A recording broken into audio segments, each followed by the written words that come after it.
नमस्कार, मैं अंजना और आप देख रहे हैं आंचलिक खबरें। अपनों की खबर आप तक। आइए बढ़ते हैं आज की बड़ी खबर की ओर। झांसी में कचरा संकट गहराया, सॉलिड वेस्ट मैनेजमेंट कानून का खुला उल्लंघन। कांग्रेस प्रतिनिधि मंडल ने मंडलायुक्तों से नगर निगम की लापरवाही की शिकायत की। घनी आबादी वाले इलाकों में खुले में फेंका जा रहा कचरा, जनता की सेहत पर संकट। सुप्रीम कोर्ट के स्वच्छ पर्यावरण के आदेशों की अनदेखी कर रहा नगर निगम। बिजौली समेत शहर के कई इलाकों में कचरे के ढेर, जल स्रोतों को भी खतरा। कचरा उठाने वाले कर्मचारियों को नहीं मिल रही सुरक्षा सुविधाएं, श्रमिक कानूनों का उल्लंघन। शहर भर में बदबू और बीमारियों का अड्डा बने कचरा dumping spot. Solid waste management कानून 2016 के नियमों की झांसी में उड़ रही धज्जियां। झांसी में कचरा संकट, स्मार्ट सिटी में सॉलिड वेस्ट मैनेजमेंट कानून का खुला उल्लंघन। कांग्रेस प्रतिनिधि मंडल ने मंडलायुक्तों से की शिकायत। झांसी में कचरा प्रबंधन को लेकर हालात चिंताजनक होते जा रहे हैं। शहर में स्वच्छता की स्थिति लगातार बिगड़ रही है और नगर निगम द्वारा सॉलिड वेस्ट मैनेजमेंट कानून 2016 का उल्लंघन खुलेआम किया जा रहा है। इस गंभीर मुद्दे को लेकर बुधवार को पूर्व केंद्रीय मंत्री प्रदीप जैन आदित्य के नेतृत्व में कांग्रेस का एक प्रतिनिधि मंडल झांसी मंडलायुक्त विमल दुबे से मिला और नगर निगम की लापरवाह कार्यप्रणाली को लेकर कड़ी आपत्ति जताई। प्रतिनिधि मंडल ने आरोप लगाया कि नगर निगम ने कचरा निस्तारण के उचित प्रबंध करने के बजाय घनी आबादी वाले इलाकों में कूड़ा डालना शुरू कर दिया है, जिससे हजारों नागरिकों के स्वास्थ्य पर प्रतिकूल प्रभाव पड़ रहा है। सबसे गंभीर स्थिति बिजौली इलाके में बनी हुई है, जहां खुले में कचरा एकत्रित किया जा रहा है। सुप्रीम कोर्ट के आदेशों की अनदेखी। प्रतिनिधि मंडल ने अपनी शिकायत में स्पष्ट किया कि सुप्रीम कोर्ट ने हर नागरिक को स्वच्छ पर्यावरण का अधिकार दिया है, लेकिन झांसी नगर निगम इस मौलिक अधिकार की धज्जियां उड़ा रहा है। नगर निगम के इस गैर जिम्मेदाराना रवैये से ठोस अपशिष्ट का अनियंत्रित निस्तारण न केवल पर्यावरण बल्कि भूमि जल स्रोतों के लिए भी गंभीर खतरा उत्पन्न कर रहा है। विशेषज्ञों का कहना है कि कचरे से रिसने वाले जहरीले पदार्थ भूजल को दूषित कर रहे हैं, जिससे आने वाले वर्षों में जल संकट और बीमारियों का खतरा बढ़ सकता है। कचरा उठाने वाले कर्मचारी भी असुरक्षित। नगर निगम द्वारा कचरा निस्तारण में न केवल जनता की अनदेखी की जा रही है, बल्कि कचरा उठाने वाले कर्मचारियों के साथ भी अमानवीय व्यवहार किया जा रहा है।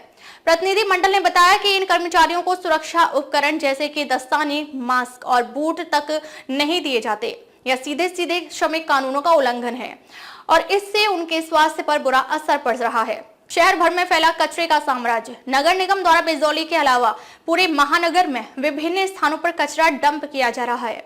इन इलाकों में शामिल है पुलिया नंबर 9, हीरापुरा नगरा, होमगार्ड ट्रेनिंग सेंटर यानी दतिया गेट बाहर, सीपरी बाजार, ताज कंपाउंड यानी नंदनपुरा, रेलवे कॉलोनी, संगम विहार। इन स्थानों पर खुले में पड़े कचरे के ढेर न केवल बदबू फैला रहे हैं, बल्कि बीमारियों को भी न्योता दे रहे हैं। स्थानीय नागरिक लगातार शिकायत कर रहे हैं, लेकिन नगर निगम प्रशासन इस पर कोई ठोस कदम उठाने को तैयार नहीं दिख रहा है। सॉलिड वेस्ट मैनेजमेंट कानून की धज्जियां। सॉलिड वेस्ट मैनेजमेंट कानून 2016 के तहत यह अनिवार्य है कि गीले और सूखे कचरे को अलग अलग एकत्र किया जाए, लेकिन झांसी में यह नियम भी केवल कागजों तक सीमित है।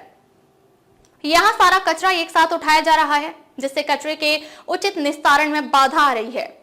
इसके अलावा ई कचरा प्रबंधन यानी कि जैसे खराब मोबाइल और अन्य इलेक्ट्रॉनिक सामान के लिए भी अलग से निस्तारण प्रक्रिया होनी चाहिए, लेकिन नगर निगम इस पर कोई ध्यान नहीं दे रहा। भरी हुई खंतियां और गड्ढों में डंप हो रहा कचरा। झांसी में जिस तरह से बिना किसी उचित योजना के कचरा डंप किया जा रहा है, यह भविष्य के लिए एक बड़ा खतरा बन सकता है। प्रतिनिधि मंडल ने बताया कि जिन खंतियों में कचरा डंप किया जाता था वे पूरी तरह भर चुकी हैं और अब नगर निगम गड्ढों में कचरा डालकर मामले को रफा दफा कर रहा है। विशेषज्ञों की माने तो अगर जल्द ही ठोस अपशिष्ट निस्तारण की उचित व्यवस्था नहीं की गई तो आने वाले वर्षों में झांसी को बड़े स्वास्थ्य संकट का सामना करना पड़ सकता है। ललितपुर मेडिकल कॉलेज में भी बदहाल हालात। कांग्रेस प्रतिनिधि मंडल ने केवल कचरा प्रबंधन का मुद्दा ही नहीं उठाया, बल्कि ललितपुर मेडिकल कॉलेज की खराब स्थिति को लेकर भी मंडलायुक्त से शिकायत की। प्रतिनिधि मंडल ने कहा कि मेडिकल कॉलेज में मूलभूत सुविधाओं का अभाव है, वहां चिकित्सकों की भारी कमी है, जांच सुविधाओं का घोर अभाव है और मरीजों को आवश्यक दवाएं भी समय पर उपलब्ध नहीं कराई जा रही हैं। इसके अलावा मरीजों को अनावश्यक रूप से झांसी रेफर किया जा रहा है, जिससे उनकी जान को खतरा बढ़ रहा है। पंडित जी, आज किस बात को लेकर आपने ज्ञापन दिया? झांसी स्मार्ट सिटी है और स्मार्ट सिटी की मूलभूत आवश्यकता सड़क, सफाई और मार्ग, इन सब में ज़बरदस्त रूप से भ्रष्टाचार हो रहा। पूर्व में भी हमारे यहाँ के महापौर ने कहा था कि 300 करोड़ रुपए का घोटाला हुआ, फिर उन पर मानहानि का एक अधिकारी ने नोटिस दिया, फिर उसके बाद उन दोनों के बीच में आपस में जो भी हुआ, जनता जानना चाहती है कि जो भ्रष्टाचार है वो कब रुकेगा। आज कूड़े जैसी चीज़ में, जिसमें सॉलिड वेस्ट मैनेजमेंट एक्ट 2016 का पालन करना पड़ता है, उसका पालन नहीं किया जा रहा। झांसी में कम से कम 50 से लेके 100 जगह खुले में कूड़ा डला है, खुला पड़ा रहता है, उससे जल विषाक्त हो रहा है, हवाएं जहरीली हो रही हैं और संक्रामक बीमारियां फैल रही हैं। यही नहीं, मेडिकल कॉलेज का वेस्टेज जिसके अंदर इतने बैक्टीरिया, इतने वायरस रहते हैं, वो सब भी उसी के साथ उसका निस्तारण हो रहा है, उसका कहीं कोई डिस्पोजल नहीं होता। आज जिस तरह से आबादी के बीचों बीच कूड़ा घर बना हुआ है, आबादी के बीच में बन नहीं सकता, लेकिन उसके बावजूद उन लोगों को नोटिस देकर, डराकर वहाँ पर ज़बरदस्ती अभी 3-4 दिन पहले कार्य शुरू किया गया। वहाँ कोई भी जो प्रक्रिया है उसका पालन नहीं हो रहा। जो काम करने वाले कर्मचारी हैं उनका कोई मेडिकल इंश्योरेंस नहीं है, उनको मास्क नहीं मिलते, उनको ग्लव्स नहीं मिलते और उनको किसी भी तरह से बीमारियों से बचाने के लिए रोका नहीं जाता।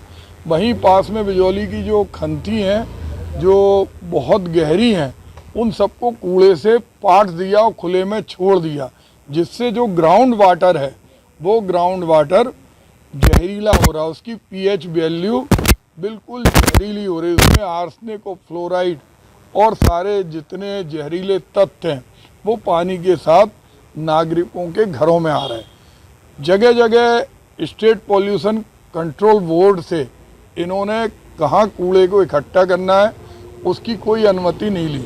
हम अगर पुलिया नंबर 9 जाएं तो पूरा का पूरा एरिया आप सामने देखेंगे कूड़ा घर से भरा है।